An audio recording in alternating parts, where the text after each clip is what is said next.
Hey, Jeremy here with the Disc Jockey News. So I've got a wedding coming up this coming weekend, and after talking to the bride and groom, they wanted a little bit more pizzazz with their wedding. So I suggested the Cold Spark fireworks simulators. So I bought two from JMAZ. They just came this past week, and I just opened them up. The package that I got consisted of two of the sparklers, owner's manuals, the power con, the remote control for each, and the remote control unit that plugs right into the back.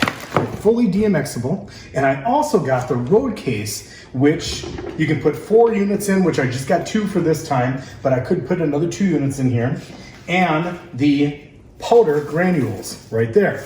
This coming week, when I'm setting up for this wedding, I'm gonna shoot a couple of videos and show everybody at home how these work, how I put the granules in, and how it just makes these things amazing for your next event. It's Jeremy from the Disc Jockey News. Thanks so much for watching.